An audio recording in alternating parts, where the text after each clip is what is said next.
July 1947. Roswell, New Mexico. Wreckage of an unknown craft litters a field measuring almost a mile long and hundreds of yards wide. The U.S. Army sends trucks filled with soldiers to the location.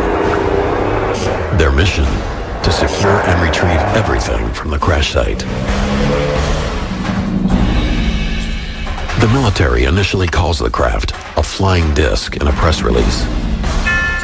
The Army quickly recants the UFO story, and a press conference is scheduled in which the media is told that the wreckage is nothing more than a weather balloon. But according to many UFO researchers, at the same time that the press is distracted with supposedly fake debris, the actual Roswell wreckage and possibly other retrieved items are taken under military control.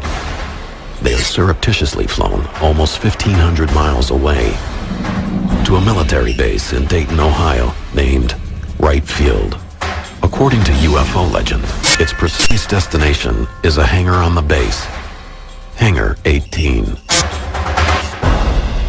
We know that shipped to Wright because of the testimony of the people who were involved in the shipments on both ends. A declassified FBI document dated July 8, 1947, the same week as the Roswell crash, also provides ties to Wright Field.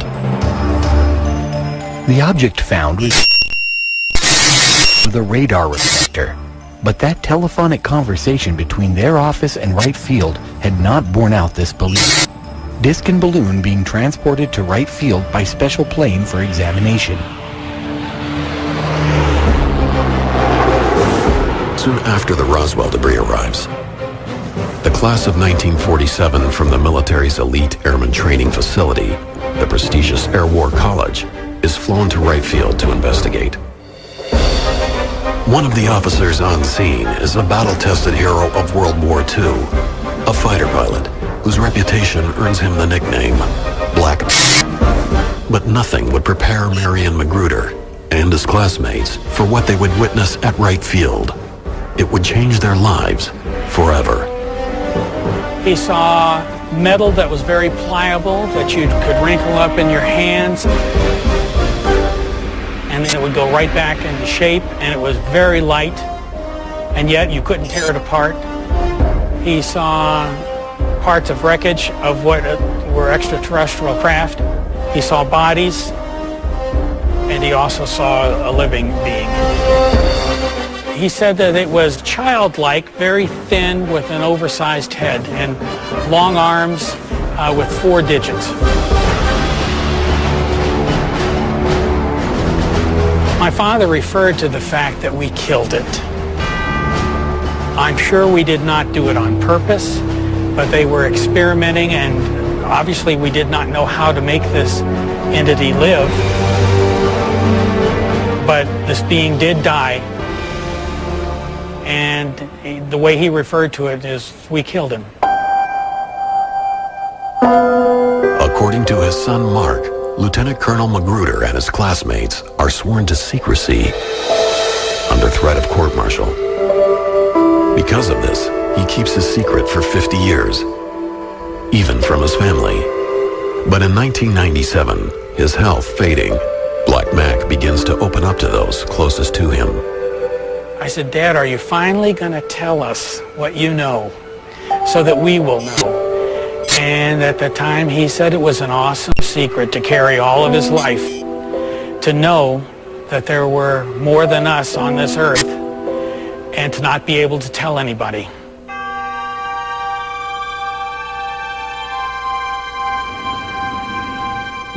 I've never told this story on TV before, and it's difficult to do it now because I want my father's legacy to be as honorable as his life was, and it's very important to me that you know that I'm telling you the truth as he absolutely knew it to be. He just needed to let us know, his children know, that we weren't alone. Black Mac Magruder's story is not an isolated tale. In fact, for more than half a surface injury, similar stories have surfaced about UFO wreckage, alien bodies, secret underground cryogenic chambers, and a mysterious hangar at the base. Wright Field would grow and be renamed Wright-Patterson Air Force Base, but questions about the legendary Hangar 18.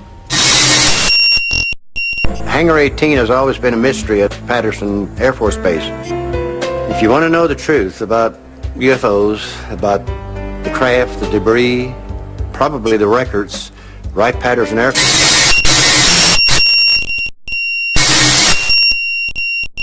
If these claims are true, Wright-Patterson Air Force Base, one of the largest and most important in America's military, could be ground zero for recovered UFO material. All the information I have from all my sources says it was shipped here. And the people who actually worked at Wright-Patterson, who actually wore a uniform here, said it was here. Wreckage, entire pieces of the craft and whole sections of the craft, bodies were brought in. In fact, bodies were brought in on from Roswell on. Not only was debris from many UFO crashes allegedly shipped to the base, but from the late 1940s until the end of the 1960s, all reports regarding UFOs were conducted at Wright-Patterson for the military's official UFO investigation, Project Blue Book. Wright-Patterson evolved into one of the most talked about bases in UFO lore. However, the Air Force's description of the base is much different. Really what makes Wright-Patterson unique is we are by and large focused on tomorrow. What is tomorrow's Air Force going to look like?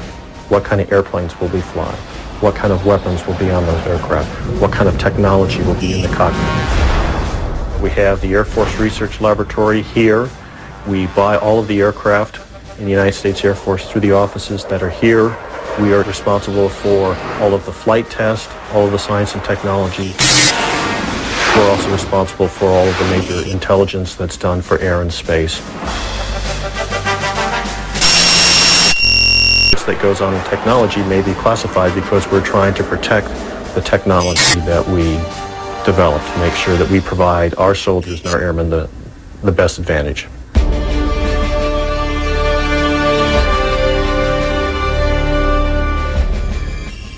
Until the early 1990s, much of this scientifically advanced work was done by the Foreign Technology Division, or FTD, which many researchers believe is the key to understanding Wright-Patterson's role in UFO history.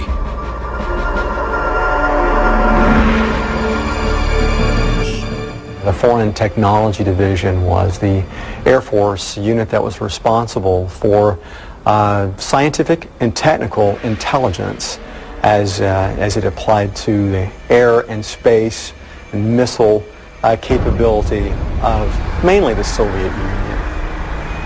They were there to prevent technological surprise.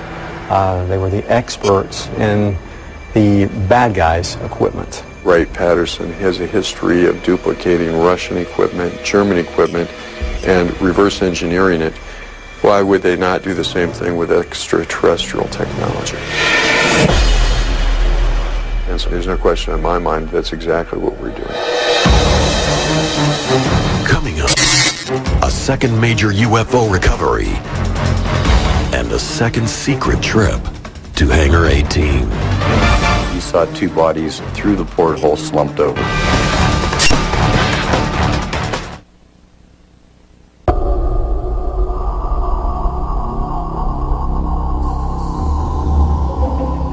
March 25th, 1948, Aztec, New Mexico. What starts as a normal day for local oil workers turns into an encounter with the unknown. As they approach the western edge of the mesa, a large silver object grabs their attention. When the oil workers got to the mesa, there was a disc approximately 100 feet in diameter. Because the ship it appears to be a landing as opposed to a crash. The witnesses I talked to, both Ken Farley and Doug Nolan, young at the time would not enter the craft. Bill Ferguson, the foreman, more senior gentleman, was yelling at the workers to get away from it. Except for a shattered porthole, there isn't any immediate sign of damage. Doug Nolan reported to me he saw two bodies through the porthole slumped over. Within hours, trucks arrive, supposedly from Camp Hale, Colorado. It appears the U.S. government has another UFO incident to contend with. Having learned from their mistakes at Roswell, the Army quickly takes control of the situation. Roswell 9 months earlier had been botched by putting it on the front page of many newspapers around the country. I think the military had really fine-tuned their skills on going in and retrieving a down-flying disc or UFO.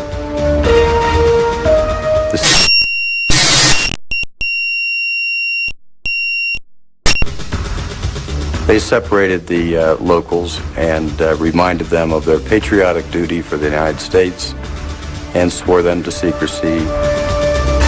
58 years ago, you were told to shut up for national security. You did it because you respected and trusted the government.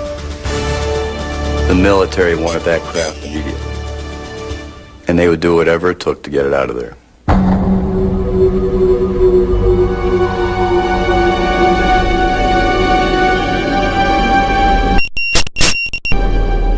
According to the eyewitnesses, the Army recovers between 14 and 16 badly burned alien bodies from the craft. The recovery team reportedly brings both the ship and the alien corpses to a local safe house, away from the media. Take it to the nearest military base where you can control access to it. And then you arrange to ship it to an appropriate place, depending on what you want done. But again, Wright-Patterson would be the eventual repository. Because of the number of alien bodies at Aztec, it is considered one of the most significant UFO retrievals. But UFO researchers say there are many other cases tied to Wright Field. October 1947, Paradise Valley, Arizona. May 1953, Kingman, Arizona. June 1953, Laredo, Texas. And December 5th, 1965, Kecksburg, Pennsylvania, are only a few of the alleged flying saucer recoveries in the U.S. alone. No matter where a UFO lands, it seems all roads lead back to Wright-Patterson and Hangar 18. The Wright-Pat was kind of a graveyard for some of these things, and probably put them in a holding pattern until technology got to where they could look at them better. But despite countless books and the public interest in UFOs, there was no official confirmation about alien aircraft at Hangar 18. Eventually, attention shifted away from Wright-Patterson.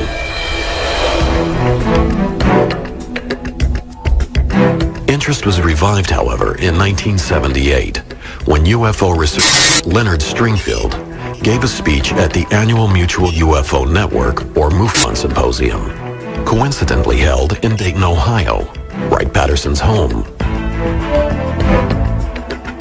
Len was doing things in this field that nobody else had done. He actually had developed a number of people that were leaking information to him. They were giving testimony on things that they had seen and done.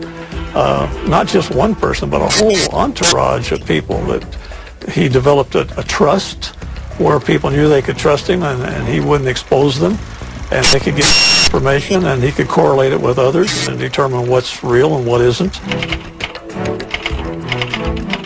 Stringfield wrote several books on the subject of UFO crashes and their retrievals. Because of the secrecy involved, many of his sources didn't want their full names published for fear of losing their top-secret government job.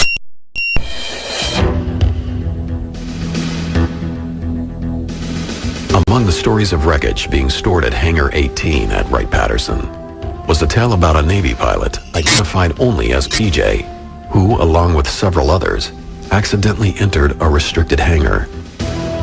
For a brief 30 seconds, a disc-shaped object of metallic color, 15 feet wide and 8 feet deep, was seen. I cannot confirm anything other than it was there. According to Stringfield's research, they were confronted by the guards and quickly escorted out of the hangar. Good old U.S. had developed, or had all along, flying saucers in service.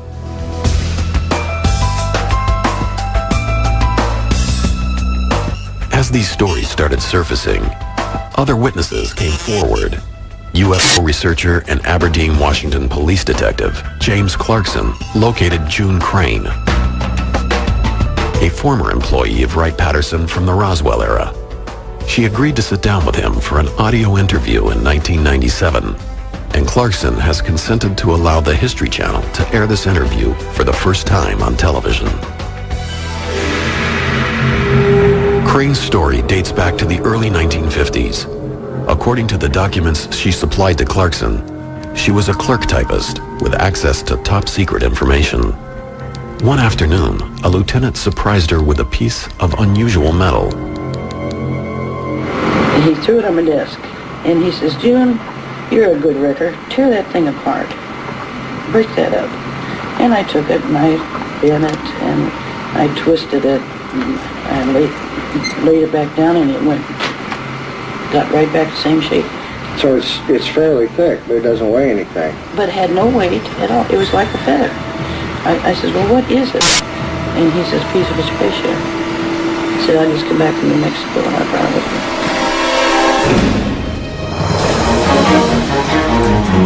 Next, from debris to aliens, June Crane's story takes a surprising turn. He called them little green men. Then he described them as greenish blue. And they were 4 foot tall, and they were dead.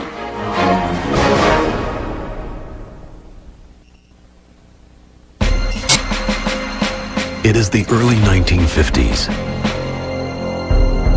Wright-Patterson Air Force Base is at the center of America's high-tech and the Air Force's most sophisticated technology. It is also home to which these declassified documents describe as designed to capture for study non-U.S. space objects or objects of unknown origin. It was codenamed Project Moondust. Items retrieved by Moondust were then shipped to the Foreign Technology Division at Wright-Patterson. Project Moondust had to do really with us collecting space junk, things that would be falling out of the sky. When a Soviet satellite fell, when a piece of a Soviet missile or a space launch vehicle landed in an area that we could get to, it was important to glean as much of this equipment as possible so that we could study its technical makeup, its structure, and the components and so forth. It was not uncommon for examples of foreign air, space, and missile technology to be brought back here to Wright-Patterson, even fragments of them, if that's all that could be located. The situation is the same. Here's an unknown aerial vehicle coming down.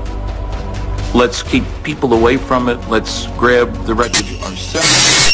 And let's lie about it so nobody knows what we've done. Standard practice. And it doesn't matter what you've done.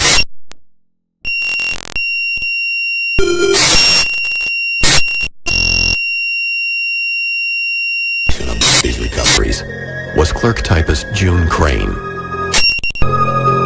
According to Crane, her top secret clearance allowed her to witness high-level base information, including, she claims, classified files on UFO crash retrievals. In 1997, Crane told UFO researcher James Clarkson her story of downed alien aircraft. For the first time on television, the History Channel is airing that interview. There was 3 times that I'm aware of I won't vouch for the fourth one because I wouldn't. Are these three crashes that you heard about while you worked at Wreckage? One was the Roswell, and then there was two other ones. So as of 1952, they knew about three crashes of vehicles that were probably extraterrestrial. Right. And then the one where they dropped the 2 men into Wright-Patterson Air Force Base and put them in the icebox. I didn't see it because nobody was allowed to see it. Okay, when two little men... He called them little green men. Then he described them as a greenish blue. And they were 4 foot tall, and they were dead. And we're talking about non-humans. The non-humans, right. According to Clarkson, Crane had kept her silence for 45 years. At the time, she had been forced to sign a confidentiality agreement and was liable for a $10,000 fine. But by 1997, Crane changed her mind.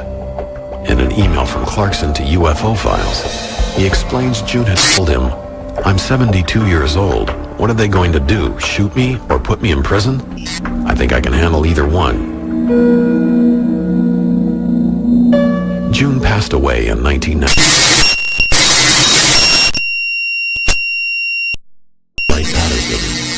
According to he is not alone. I have talked to a number of people and interviewed a smaller number at some depth who have said that there were bodies at Wright-Patterson Air Force Base and bodies recovered from Roswell. And remember, Wright-Patterson did have the capability of providing low-temperature storage for biological specimens. They had an anthropoid laboratory there, apes and monkeys and stuff like that. That's a great cover for aliens as well. Additional stories of aliens at Wright-Patterson can be found in the papers of Leonard Stringfield, the ufologist who specialized in crash retrieval. Most of Stringfield's eyewitnesses preferred to remain anonymous or go by their initials. One of them, an unnamed former naval intelligence officer, claims to have been present when alien bodies arrived in 1953. I saw the bodies at Wright-Patterson. I was in the right place at the right time when the crates arrived at night by DC-7. Stringfield also interviewed an anonymous Army officer who claimed to have witnessed another group of 4 alien bodies being brought to Wright-Patterson in 1957.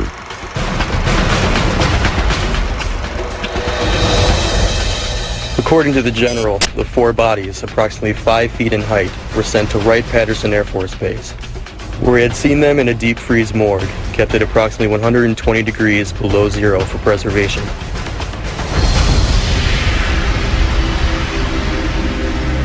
Despite Stringfield's passion for the subject, many ufologists were frustrated by his unwillingness to reveal his sources' identities for additional confirmation. The UFO community was very interested, of course. Any hint of a crash, it always gets everybody's attention. But the fact that he wouldn't give his sources was really upsetting to a lot of the people because they wanted to run off and check for themselves.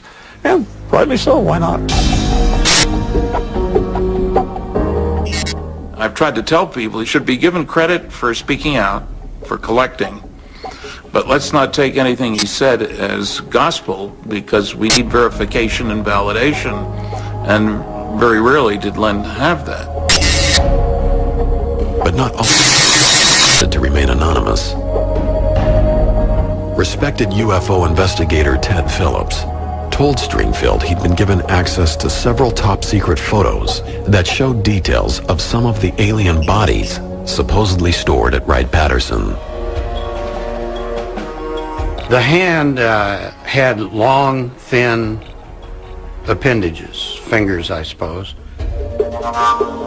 And there was a sort of membrane between the fingers. I'd not seen anything like that before. And for some reason, I mentioned it to Len, he became excited because he had seen the same thing. I don't know what the origin of the photos might be, but I do trust the source. Regardless of the various witnesses Stringfield interviewed, descriptions of the actual aliens that were maintained in Hangar 18 were all similar. The general testimony about bodies is quite consistent. Little guys, big heads, relatively long arms, upper arm longer than the lower arm, which is the reverse for us. 4 skinny fingers would have made a good violinist, as one witness said. A slit for a mouth, no visible teeth, not really a nose, but big eyes for body size, short guys, little gray men if you want, not green, gray. I have heard that there were live aliens kept alive for a certain period of time, maybe years after Roswell, let's say. Now, they would certainly have done all kinds of testing on them.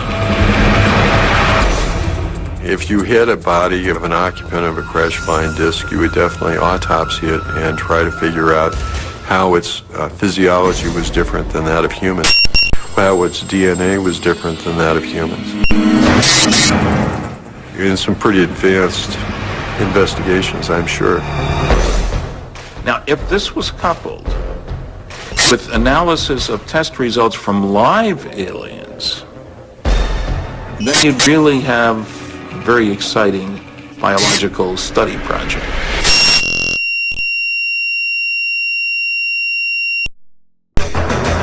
Of a secret underground vault that holds these alien bodies.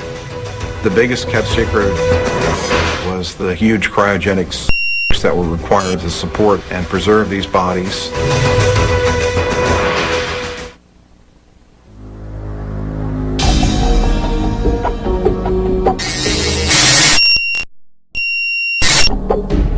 Wright-Patterson Air Force Base is a vast military complex. Officially, it employs 22,000 men and women and is the home of the 88th Air Base Wing, the National Air and Space Intelligence.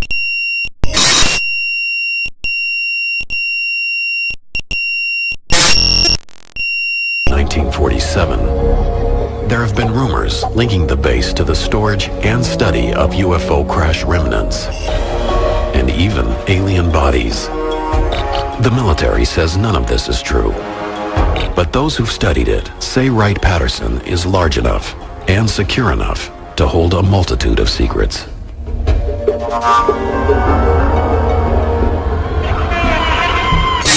I spent 22 years in the military, about 6 years at Wright-Patterson Air Force Base. Author and retired Air Force Captain Robert Collins says he was a research analyst for the Foreign Technology Division, the FTD, the unit most commonly linked to UFO studies on the base. His official job was to analyze Soviet technology, but Collins has also spent years researching the link between UFOs and Wright-Patterson. In his book, Exempt from Disclosure, Collins determines the mystery of Hangar 18 may lie in a vast underground infrastructure hidden from the thousands of eyes that frequent the base.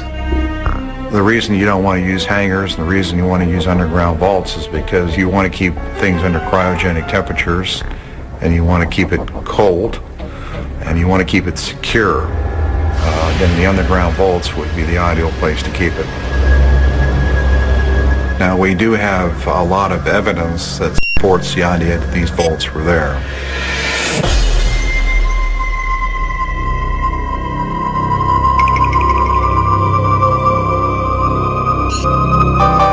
This underground structure was enormous, and huge, long tunnel areas that connected these vaults. There are about 4 vaults that are about 100 by 100 feet. We found out that these things exist, and the question is what was in them. I'm convinced that the stuff that was recovered from Roswell and other crashes was put in these vaults. UFO researchers have long heard reports of such a network underneath the base. But Collins' work may provide a more specific view of those tunnels, one that helps construct a diagram of what may exist at the base. According to his research, there is a Building 18 complex instead of a Hangar 18. The structure he found that fit the description is the neighboring building, number 23. Collins claims it was previously known as Hangar 23. Now, the way I understand it, that back in the early 50s sometime, perhaps between 51 and 53, a craft was brought in here. The floor of the Hangar 23 was removed, and this craft was put in the basement of the hangar, and then the floor was covered over the craft. And then there was a vault area in Building 18F, a tunnel that was constructed and built over to Hangar 23. While it is possible that Building 23 was the legendary Hangar 18, most researchers have continued to focus on the importance of the underground tunnels. Wright-Patterson Air Force Base is honeycombed with below-ground level facilities. These pits were dug in various configurations and were deep enough to where, if covered over, would have made an ideal remote examination laboratory for somebody trying to examine alien artifacts that had been recovered elsewhere. By interviewing various Air Force personnel who were supposedly granted access to the top-secret underground vault, Collins felt he was able to confirm many of the rumors. The biggest kept secret was the huge cryogenics networks that were required to support and preserve these bodies. And I understand it was quite extensive. There were huge cryogenic storage tubes that these so-called 3'4" or 3'6" aliens were kept in these canisters under cryogenic temperatures. What actually lies beneath Wright-Patterson may be impossible to confirm. The Air Force Base operates under the highest security, keeping access to the base and these vaults secret from almost everyone, even their own. See, goes all the way to the top. It's a question of absolutely the highest level of classification that exists in the United States government as far as I know. A formerly classified memo from mid-July 1947 points to FBI Director J. Edgar Hoover showing immense interest in a retrieved craft and his frustration about being kept out of the loop. We must insist full access to disc recovered. The Army grabbed it and would not let us have it for cursory examination. The memo was written just days after the Roswell, New Mexico wreckage was taken to Wright Field. If J. Edgar Hoover couldn't get access to the contents of Hangar 18, how high did the secrecy go? In a 1994 interview with Larry King on TNT, Senator Barry Goldwater detailed his attempt to visit Hangar 18. I think at Wright-Patterson, if you could get into some places, you'd find out what the Air Force and the government does know about UFOs. Reportedly, a spaceship landed. It was all hushed up. I called Curtis LeMay and I said, General, I know we have a room at Wright-Patterson where you put all the secret stuff. Could I go in there? Well, I've never heard General LeMay get mad, but he got madder than hell at me, cussed me out and said, don't ever ask me that question again. How much was there, we don't know. Whether it was just documents or specimens or pieces, nobody knows. But the story dates back to Goldwater, and I think there's almost no question that it's a very true story. Next, unexplained lights over Wright-Patterson have Dayton on alert. Are they proof that there are UFOs on the base? Two policemen chased it. They felt it was heading for Wright-Patterson Air Force Base.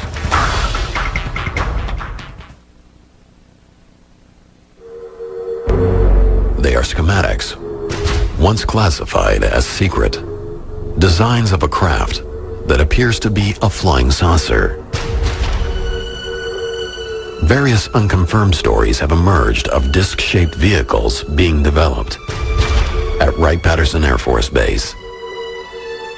But these declassified government documents from 1955 reveal that the Air Technical Intelligence Center at Wright-Patterson had in fact begun work on a disc-shaped craft named Project Silverbug. It was a circular aircraft about 35 feet in diameter, had a crew of 1 pilot, and was capable of a vertical takeoff at about 2,000 miles an hour.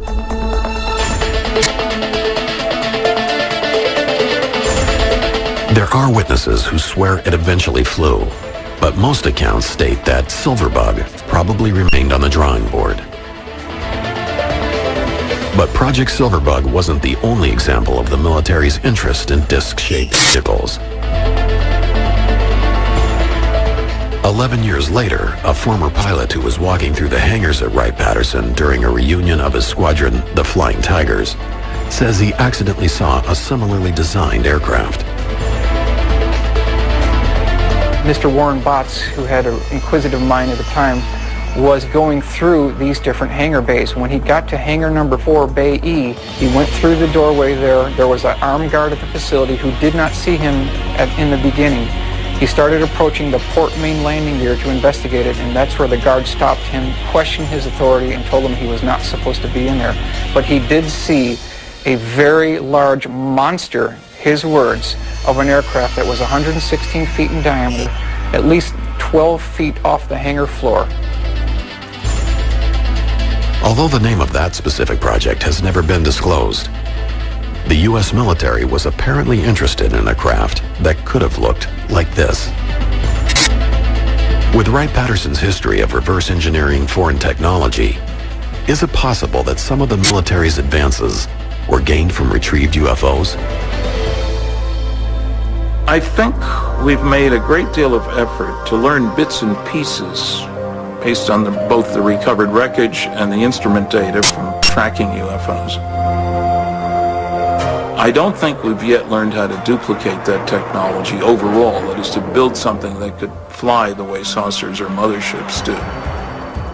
If you're giving Christopher Columbus an unlimited budget in 1493 and a nuclear submarine and say, Chris is your reward, here's this great nuclear submarine and I need 2 more of these. Could he have built one?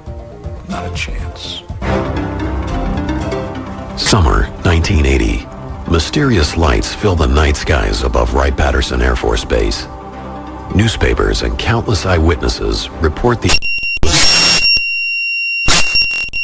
main reports we saw was the object was moving up and down, was brightly lit, it hovered for long periods of time, and some people said it seemed to disappear over Wright-Patterson Air Force Base.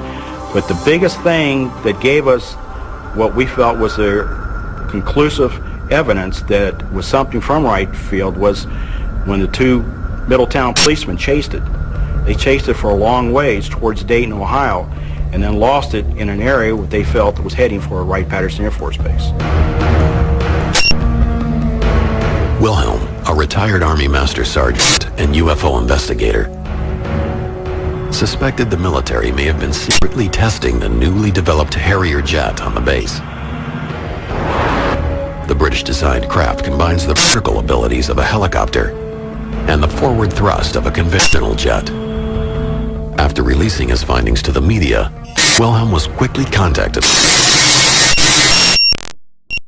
from Wright-Patterson Air Force Base, and he asked me a lot of questions, and at the very end he did say, I cannot make any comments, Mr. Wilhelm, but all I can say is you've done your homework.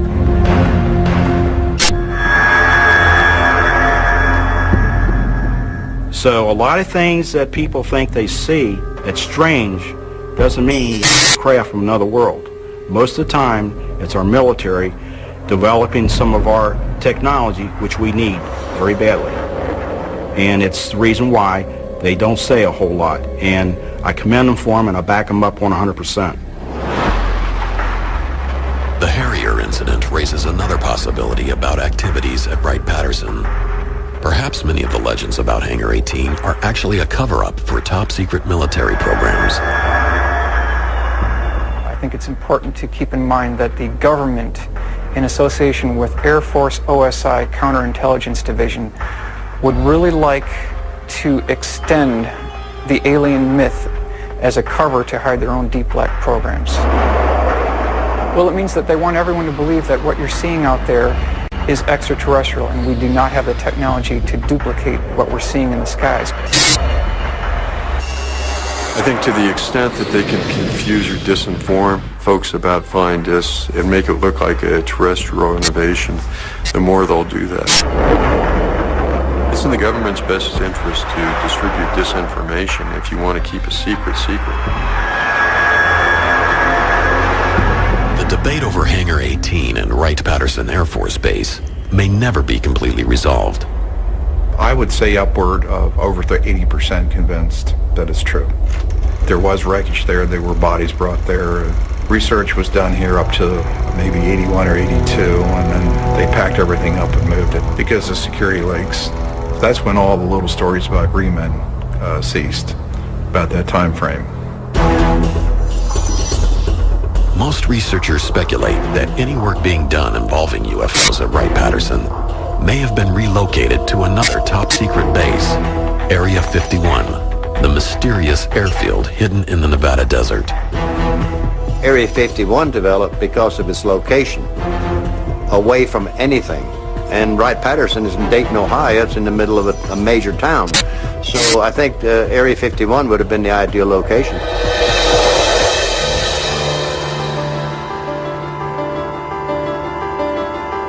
Officially, the government won't confirm that any actual UFO wreckage exists at all.